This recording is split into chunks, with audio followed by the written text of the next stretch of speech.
Vamos começar os trabalhos aqui com o nosso Bom Dia Pra Quem?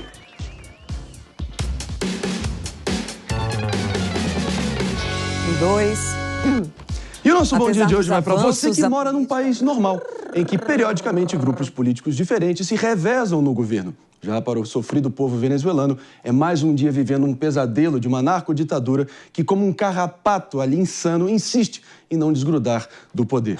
Era 1h da manhã, mais ou menos, meia-noite, lá na Venezuela, quando finalmente o Conselho Nacional Eleitoral, o TSE do país vizinho, finalmente proclamou o resultado e as urnas estavam fechadas há 7 horas antes e apenas a oposição mostrava boletins de urnas para tudo que é lado. Todos com goleadas elásticas de Edmundo González, o opositor, sobre o ditador Nicolás Maduro. Já do lado governista, o que havia era um constrangimento. Em 25 anos de ditadura chavista, nunca um roubo ficou tão evidente. PP aqui teria tido toda a razão se a Venezuela fosse um país normal. No voto, Edmundo González, o opositor, venceu as eleições. Acontece que agora não há mais margem para engano. A narcoditadura tirou a roupa ali, tirou a fantasia. A margem de erro das próximas eleições da Venezuela é de 20 pontos para mais, se for a favor do Maduro, com certeza. Então, que Deus tenha misericórdia do povo do país vizinho e que, de algum modo, ele consiga se libertar das garras dessa narcoditadura bolivariana militar de Nicolás Maduro. Enfim, claro que essa é só a minha opinião, estou aqui para ouvir os especialistas aqui que estão na nossa bancada. Pepe, todo mundo aqui estava torcendo, estava hasteando bandeira, jogando confete, doido para que você realmente fizesse valer esse novo apelido de Mãe de Iná da futurologia política, mas, pelo visto, Maduro e suas milícias tinham outros planos. O que eu fiquei impressionado, Marinho, que eu acordei com mais de 1000 mensagens dos nossos espectadores me criticando, pedindo para até pedir demissão da Jovem Pan, né, pelas minhas análises completamente equivocadas. Mas eu não acho, sinceramente, que eu errei, não. Eu vi, por exemplo, calma. O mano tá mais ansioso do que eu para falar, né? Falar a retórica dele ali de que houve fraude, segundo o boletim de urna que nunca apareceu, ninguém sabe onde que tá, né? Mas tudo bem, essa é outra questão que a gente pode até debater no futuro, né? Mas eu havia previsto o fim do chavismo, né? Quando você pega, por exemplo, que em 2000 Chaves tinha 80% de apoio popular e nas eleições de 2018, né, o Maduro teve quase 70% dos votos, 60 e poucos por cento dos votos, e agora teve 51% dos votos, claro que está vendo a decadência do chavismo na Venezuela. E tem um ponto... Oi, mano, e fala. não teve 51% dos votos. Aí tem uma questão, por exemplo, que eu queria colocar, né? Eu estava trabalhando, assim como a oposição, com o número de eleitores em torno de 15 milhões de venezuelanos, né?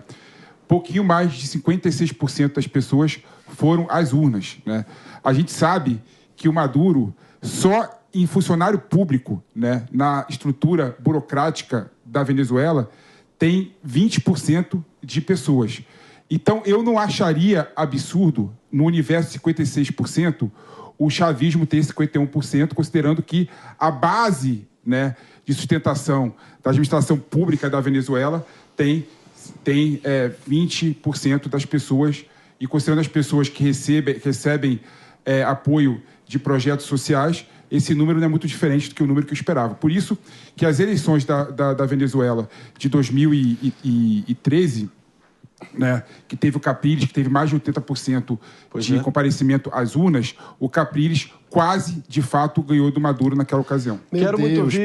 Quero muito te ouvir, Mano Ferreira, Fabrício Nates, que está aqui sempre com uma apuração precisa, nosso Palumbo também, mas vou trazer mais uma integrante aqui para essa bancada para a gente estar destrinchando os números oficiais e entender toda essa patifaria que a gente está vendo vindo dos nossos irmãos venezuelanos. Porque nos números oficiais, o Conselho Nacional Eleitoral da Venezuela, como o PP bem disse, venceu com supostos 51,2% dos votos, 51%, né? Vamos entender se de fato é isso. Nessa mesma contagem, o adversário Edmundo González teve 44%, mas a oposição, obviamente, garante que alcançou mais de 70% dos votos, como as mostragens iniciais estavam indicando nesse sentido. Um país onde eleição tem apenas um turno e votar não é obrigatório, segundo a lei, a gente está vendo esse desfecho. Vamos também trazer, nesse exato momento, antes da gente falar também da Maria Corina Machado, ela vindo a público dizendo que a vitória da oposição era incontestável. Fabrício, o que você achou desse banzé todo armado na Venezuela? Previsível. É previsível, né, André? Assim, ontem a gente teve um dia de votação que foi tranquilo, e até eu uso esse termo aqui, que não são palavras minhas, são palavras dos dois lados. Tanto o comitê político do Maduro, quanto da oposição. O Mano estava aqui comigo de manhã, ontem no Jornal da Manhã, pode atestar que a oposição dizia que era um dia tranquilo de votação na Venezuela, e de fato foi um dia tranquilo, sem muitos grandes incidentes durante o período da votação.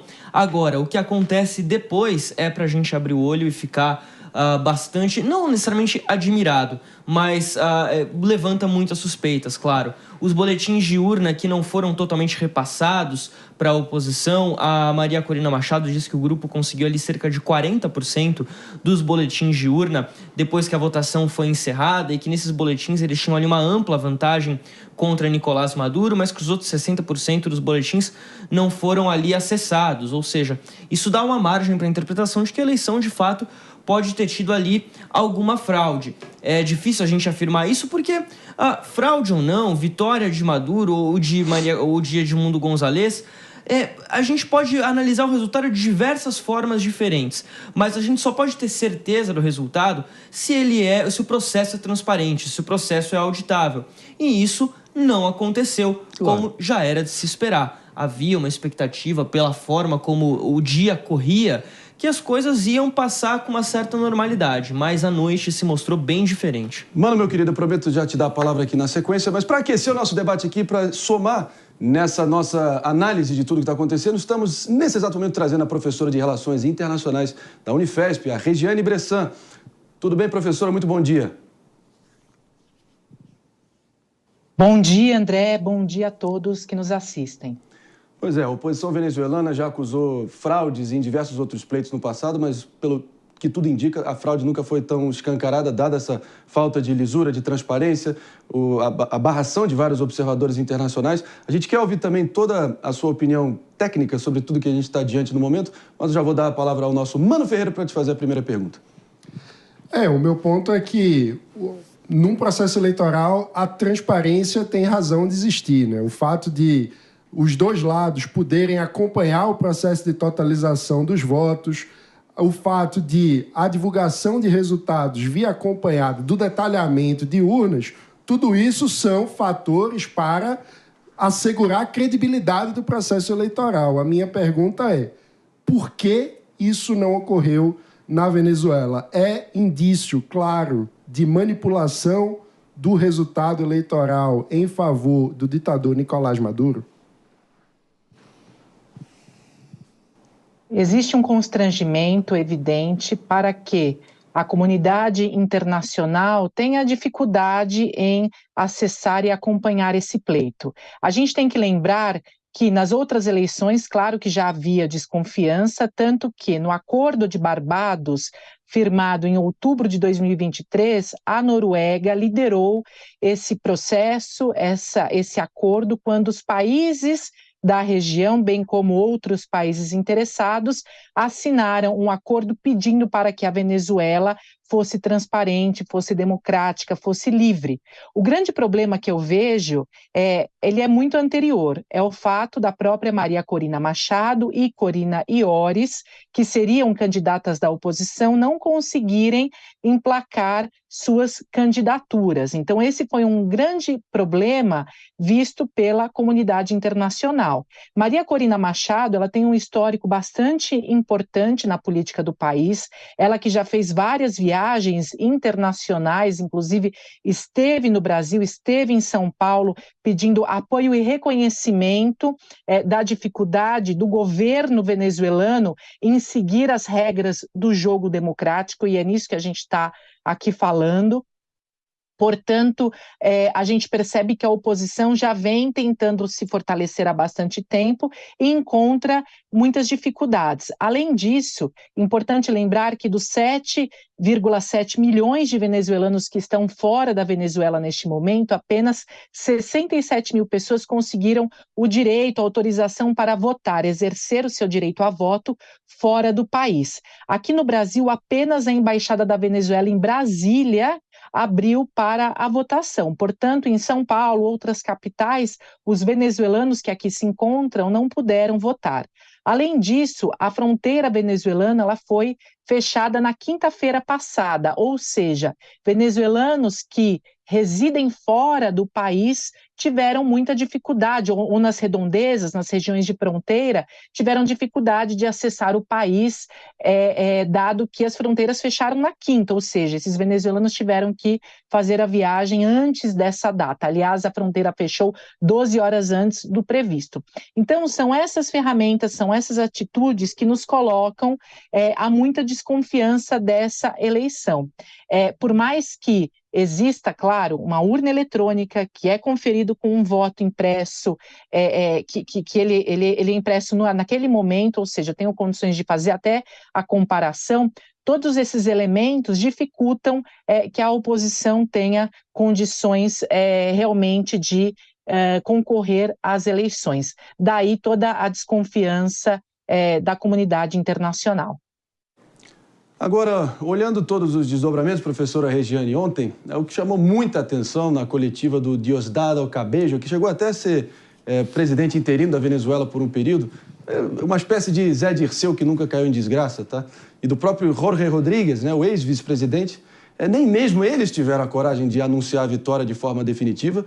Isso demonstra para você um enfraquecimento, uma desmoralização do atual sistema vigente na Venezuela?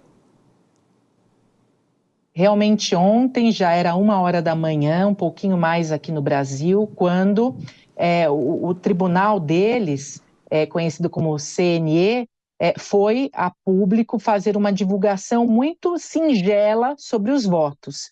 Então, o que eles disseram naquele momento? Apuramos até agora 80% dos votos, e aqui temos que 51% das pessoas, dos eleitores, votaram em Nicolás Maduro. Naquele momento, claro que pairou a dúvida e estamos aguardando a finalização da contagem dessas urnas e, sobretudo, como a comunidade internacional vai reagir. Eu acho que é muito importante agora o Brasil entender o que ele vai fazer com esse resultado. Não existe uma polícia internacional que vai punir, que vai justamente resolver a situação no país. No entanto, para o Brasil, que faz fronteira com a Venezuela e tem temas a ser resolvido, eu quero dizer problemas comuns, como migração, meio ambiente, segurança, comércio, questões fronteiriças, inclusive, o Brasil tem que saber lidar com esse resultado. Eu não estou dizendo que é apoiar o governo de Maduro, mas é ter condições de entender qual que é a melhor estratégia para defender os interesses brasileiros, porque a política externa brasileira, ela atua para defender os nossos interesses, não necessariamente, claro, os interesses até da sociedade venezuelana, não é isso que está em jogo, é o interesse do Brasil. Portanto, o Brasil foi muito cauteloso pelo constrangimento ocasionado de Nicolás Maduro, quando ele diz assim, na semana passada, olha, apenas as urnas aqui são totalmente lícitas, existe desconfiança em relação às urnas do Brasil, o que trouxe um constrangimento para o nosso Tribunal Superior Eleitoral, que acabou não enviando observadores, assim como a União Europeia foi impedida de enviar observadores também. O convite não foi realizado. Portanto, é uma situação muito complicada para os países mundo afora, e agora a gente tem que observar bem como serão as próximas horas para entender, inclusive, como a população venezuelana vai aceitar esse resultado. É um tensionamento bastante grande, inclusive no país. Meus amigos, sejamos francos, né? O nosso chanceler de fato, Celso Amorim, presente na Venezuela, já soltou uma notinha tímida, pedindo mais transparência. Palumbo, fica à vontade para fazer uma pergunta para a professora Regiane. Bom dia, professora Regiane Bressan. Eu gostaria de saber se há alguma possibilidade de recontagem de votos, porque está todo mundo, inclusive na Venezuela, falando que houve uma fraude gigantesca. Se existe essa possibilidade? Sim, existe possibilidade de recontagem de votos. Aliás, os próprios Estados Unidos já se colocaram ali pressionando, pedindo essa recontagem. A gente não sabe exatamente se isso vai ser feito, como vai ser feito. Fato é que numa eleição livre e transparente não seria um problema, mas no caso da Venezuela, claro que coloca maior desconfiança, maior tensionamento em torno do governo chavista. Portanto, os Estados Unidos, como eles detêm muito mais poder e estão a todo momento, importante lembrar, eles estão a todo momento observando a situação na Venezuela, tanto que, isso de muitos anos, né, nunca deixaram de exercer influência na nossa região. Tanto que eles vêm aplicando sanções econômicas cada vez mais duras. E o que eu vejo a partir de agora? Então, se Nicolás Maduro continua no poder, os Estados Unidos vão acirrar essas sanções, ou seja, a situação econômica do país vai se deteriorar. E aí é um ponto complicado, porque o Nicolás Maduro vai utilizar essas sanções para criar essa figura cada vez pior do inimigo. E é assim que trabalham os governos autoritários. Se cria um inimigo e se trabalha contra esse inimigo. Ou seja, diz, né, para a população, temos um inimigo a combater, temos um inimigo que está nos atacando. Ou seja, a situação do país só se agrava e quem paga o preço, claro, é a população que já está numa situação precária, de pobreza, de muitas dificuldades econômicas, tanto que muitos deles já emigraram do país. Complicado. Tem aquele ditado, né? Diga-me com quem andas e te direi quem és, né? A gente vê não só Assad na Síria, Khamenei no Irã, a dupla Arce e Morales na Bolívia, Canel em Cuba, o próprio Xiomara na Honduras, todos eles já apoiando a fraude de Maduro nesse momento. Mas quem é que está contra também, Fabrício? Conta pra gente, rapidamente. Bastante gente se posicionando contra, aqui na América do Sul principalmente, né, André? O Javier Milei da Argentina claramente já era de se imaginar que ia publicar uma mensagem contra uma eventual vitória de Nicolás Maduro. Foi o que ele fez, dizendo inclusive que não vai reconhecer o resultado das eleições.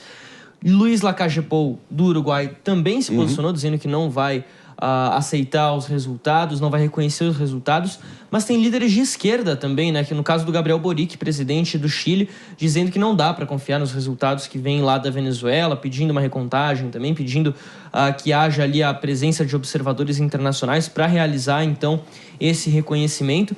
E a gente tem movimentações também vindo dos Estados Unidos, como a professora destacou, né, o Antony Blinken falou hoje cedo, de madrugada, aliás, ele está lá em Tóquio. Secretário de Estado. Secretário de Estado, o principal diplomata americano.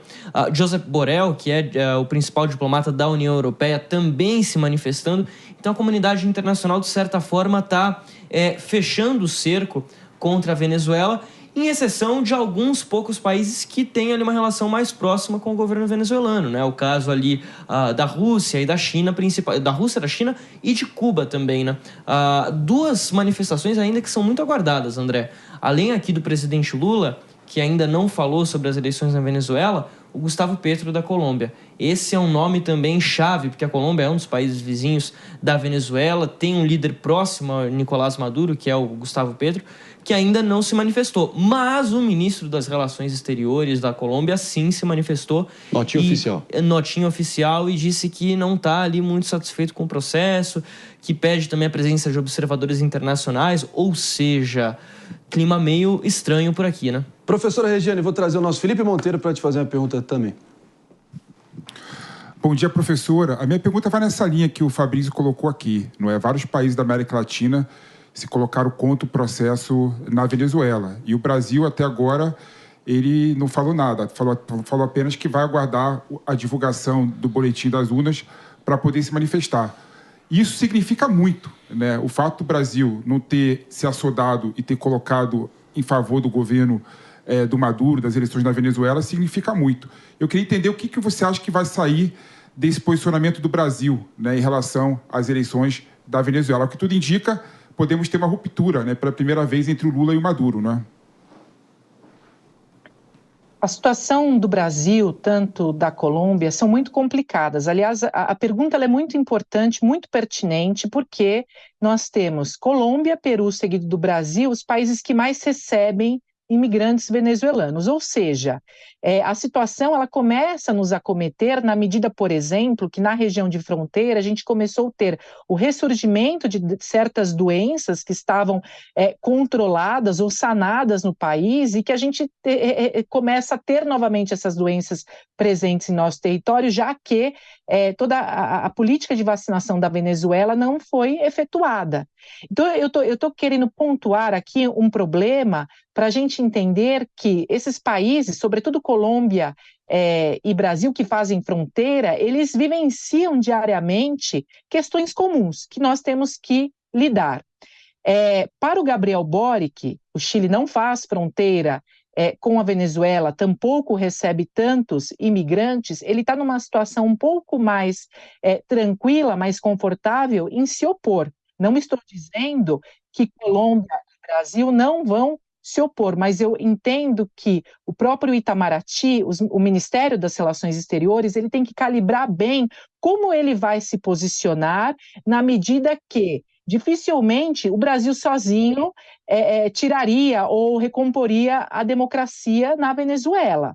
O que os países fazem na comunidade internacional, nas relações internacionais, é colocar sanções. No entanto, tanto a Colômbia quanto o Brasil, o que eles estão optando? Por um caminho mais... Não seria o mais fácil, mas é um caminho sem conflito bélico, que é do diálogo, da negociação. Portanto, os países eles estão muito cautelosos, Brasil e Colômbia, para entender o que vai acontecer nas próximas horas, como a comunidade internacional está reagindo. Por quê? Porque é um vizinho que faz fronteira com a gente. Qualquer conflito lá, qualquer situação, é claro que vaza para o nosso território. Não sei se a gente se lembra, né, se todos se lembram, que em 2023, por exemplo, Nicolás Maduro ele tentou unificar a população em torno do governo dele na medida em que ele tocou num ponto histórico para o país, que é recuperar o território de Essequibo. Essequibo que fez parte do território venezuelano entre 1830 e 1850, perderam para a Guiana inglesa, a Guiana se tornou independente e no ano passado Nicolás Maduro fez um referendo justamente dizendo que queria recuperar esse território que agora tem aí muitas fontes de petróleo que foram recém-descobertas. Como é que Nicolás Maduro faria a recuperação desse território? Através do conflito bélico, utilizando território brasileiro, o que ocasionou um grande tensionamento. Inclusive nós aumentamos o nosso contingente na região de fronteira e enviamos diplomatas para verificar como seria essa situação. O fato é que no final Nicolás Maduro não fez qualquer ofensiva bélica no território da Guiana, mas ocasionou um tensionamento que não ajuda a nada, tanto que o próprio Lula foi a público e disse: Maduro, eu não preciso de confusão, isso não ajuda. Ou seja, o Lula foi bastante enfático em dizer que nós não precisamos de conflito nesse momento na região. Portanto, o Brasil está tentando calibrar bem o seu posicionamento para continuar conseguindo enfrentar esses problemas, essas questões advindas da interdependência das relações internacionais. É uma daquelas grandes sinucas de bico, né, professora Regiane? Eu vou pedir para você permanecer com a gente só mais um pouco, sem antes a gente fazer um rápido break para você que está nos escutando aqui na Rede Jovem Pan de Rádio, aqui no Morning Show. Daqui a pouquinho a gente está de volta com a melhor análise, o melhor debate, enfim, as opiniões mais certeiras para você daqui a pouquinho. Fica com a gente. E claro, quero ouvir vocês, senhores, e também interagindo aqui com a professora, diante de tudo isso. Eu queria trazer uma pergunta, porque a professora falou sobre a possibilidade de construção de algum acordo, especialmente relacionado aos países de fronteira.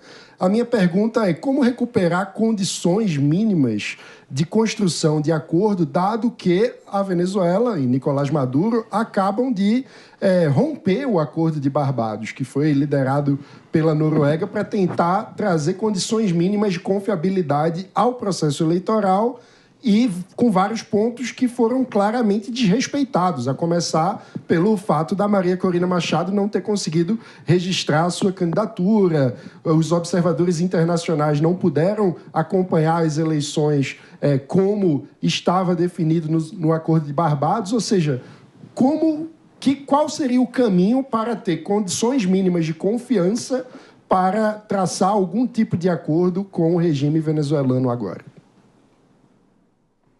Quando os países eles rompem com as regras do jogo democrático, o que a gente está esperando? Que eles também vão romper com os acordos internacionais. Então, a sua pergunta ela é bastante pertinente, porque se a gente fizer um retrocesso, no próprio acordo de Barbados, o que eles pediram?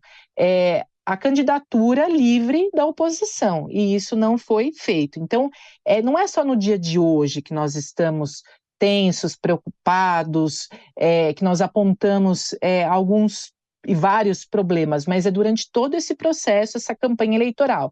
Aliás, a própria data das eleições. No dia 28 de julho se comemora o aniversário de Hugo Chávez. Então, quando foi assinado o Acordo de Barbados, a gente não sabia nem qual seria a data das eleições, isso demorou para ser publicado, e quando foi numa data muito simbólica, ou seja, se escolheu uma data muito simbólica que toca na paixão da população por Hugo Chávez, sendo que o presidente vai assumir apenas em 10 de janeiro. Então, são artimanhas, são artifícios que vão, claro, descumprindo com esse acordo. O que eu quero dizer é que para o Brasil, uma condição, uma capacidade de influenciar a Venezuela é mais interessante do que romper e partir para o conflito bélico, porque a outra alternativa seria o quê?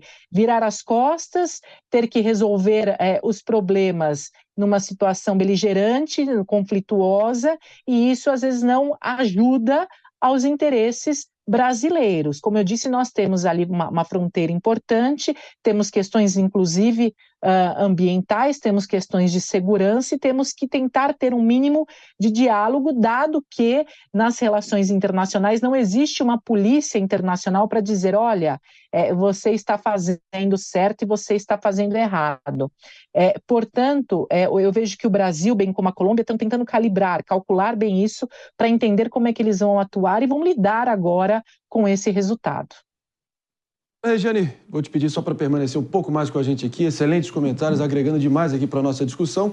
Já que você mencionou o Brasil e o efeito que isso pode ter na nossa condução diplomática, especialmente projetando o futuro, vale a pena mencionar, como já trazido aqui por alguns, que o assessor especial da Presidência da República, o Celso Amorim, para alguns o chanceler de fato, acompanhou de perto a votação e ele esteve em Caracas e expressou numa nota, há pouco tempo divulgada, que tudo ocorreu com, abre aspas, tranquilidade, sem incidentes e com a participação expressiva do eleitorado, fecha aspas. Mas, olha só, o Itamaraty ainda não se manifestou em caráter oficial sobre a vitória de Maduro e é por isso que vamos para Brasília com a nossa repórter Luciana Verdolim, que tem todas as informações, como sempre. Conta pra gente, Luciana, por acaso já temos um posicionamento do governo federal sobre a eleição da Venezuela ou alguma insinuação nesse sentido?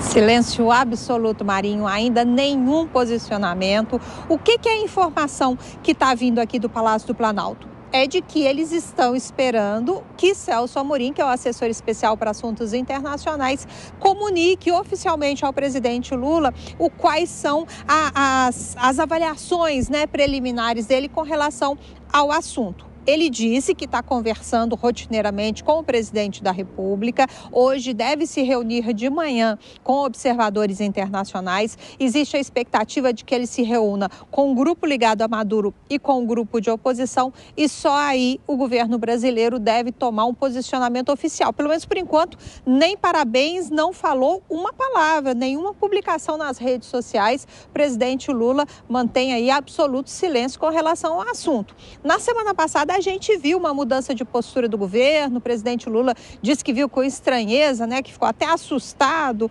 com recentes declarações de Maduro, de que se ele não vencesse as eleições, haveria um banho de sangue lá na Venezuela. Maduro não gostou, mandou Lula tomar até um chá de camomila. Então, assim, não existe mais aquele apoio irrestrito que a gente via até o ano passado. O governo brasileiro já está tentando um distanciamento. Até por isso, qualquer tipo de posicionamento oficial só vai vir depois de uma sinalização de Celso Amorim, que está acompanhando de perto. Ele chegou lá na Venezuela no sábado e a expectativa é de que ele fique até amanhã. Vários observadores internacionais foram proibidos de entrar no país. Celso Amorim entrou sem dificuldade. Por que será? Fica a pergunta. Luciana, vou pedir para você permanecer aqui com a gente enquanto eu amplio a discussão aqui, porque são muitas coisas aqui para a gente dissecar juntos. Mas agora, meus amigos, vamos lá, sem rodeios aqui. O mero fato que nós temos um representante do governo federal em solo venezuelano nesse exato momento é uma legitimação do que é para alguns uma possível fraude e para qualquer um com o mínimo de bom senso, uma escancarada fraude. A gente vê uma nota oficial em conjunto da chancelaria do Uruguai, saindo nesse exato momento no X, assinado junto com Argentina, Costa Rica, Equador, Panamá, Paraguai, Peru, República Dominicana, todos eles em uníssono, contestando esses resultados preliminares e dizendo que a fraude está aí. Só não vê quem não quiser. Mano, a situação do governo brasileiro é muito pior do que o dia de hoje, né? A gente está falando de um presidente que, ao longo da sua história política, se tornou um sócio do regime bolivariano. Lula apoiou deliberadamente e ativamente a consolidação do governo de Hugo Chávez e depois de Nicolás Maduro. Chegou a fazer campanha eleitoral, atuou como um cabo eleitoral ativamente no processo eleitoral venezuelano, pedindo votos para Maduro, com direito a discursos de que Maduro, presidente, construiria a Venezuela que Chávez sempre sonhou. Ou seja, a gente está falando aí de uma bandeira histórica do Partido dos Trabalhadores, que tem uma vinculação ideológica com Hugo Chávez e depois Nicolás Maduro, e isso dificulta muito um cavalo de pau na narrativa do presidente Lula. Então, é muito difícil que a gente veja, de fato, uma condenação consistente por parte do governo Lula a respeito da consolidação da ditadura na Venezuela, porque não é uma novidade. E a posição de Lula sempre foi essa, de passar pano para as violações de direitos humanos absurdas que ocorrem na Venezuela e que, inclusive, causam efeitos no Brasil, com milhares de venezuelanos refugiados no nosso país depois de todo o sofrimento e pobreza vividos no nosso vizinho. Eu queria ouvir a nossa querida professora Regiane. Segue aqui com a gente, confere. Você me ouve bem? Tá, maravilha. A gente queria, claro, o seu comentário em cima dessa última declaração aqui do nosso Mano Ferreira. E lembrando, né, que será que esse é o preço da falta de clareza moral da chancelaria brasileira, do governo federal, e também o preço por ter essa algema ideológica presa ao governo de Nicolás Maduro? Como é que você está vendo? Quanto estudiosa das relações internacionais e da história da América Latina, o que a gente pode considerar? A América Latina ela é palco, é muito fértil para governos que, eleitos democraticamente, vão flertando com o autoritarismo e vão tornando seus governos autoritários. Eu preciso lembrar que Hugo Chávez foi eleito em 1999, no momento em que a Venezuela estava em crise. No entanto, o seu governo ele foi flertando e ele foi caminhando para certo autoritarismo, ele rompeu com as instituições democráticas. Infelizmente, isso não aconteceu apenas na Venezuela, aconteceu já em diversos países da nossa região, independente do espectro político sendo de direita ou de esquerda. Então, a nossa história, ela é bastante propícia a esse tipo de governo e, além disso, existe no imaginário da população latino-americana, inclusive no Brasil, um imaginário de que, uma vez eleito presidente, ele teria superpoderes. Isso quem diz não sou eu, é o cientista argentino Guillermo O'Donnell. Ele fala em democracia delegativa. A partir do momento em que eu elejo um presidente, eu acredito que ele teria superpoderes, ele poderia colocar ali todos os poderes acima, inclusive das instituições democráticas. Portanto, o que a gente percebe? Que a Venezuela não é mais aquela do começo do século, aquela que, claro, começo desse século, que foi parceira do Brasil, um país que teve uma projeção regional, inclusive para projetos de integração, mas que com o governo, sobretudo de Nicolás Maduro, optou por uma vertente autoritária, ditatorial, como a gente já disse aqui, a gente está considerando. Para o Brasil, fica uma situação bastante complicada quando ele quer ser líder da região. Ou seja, ele não trata a Venezuela de igual para igual. O Brasil, querendo ser líder, ele tem que estar acima, né? Ele se coloca um pouco acima dos países e quer ter condições de negociar com todos e influenciar todos. Isso é muito importante.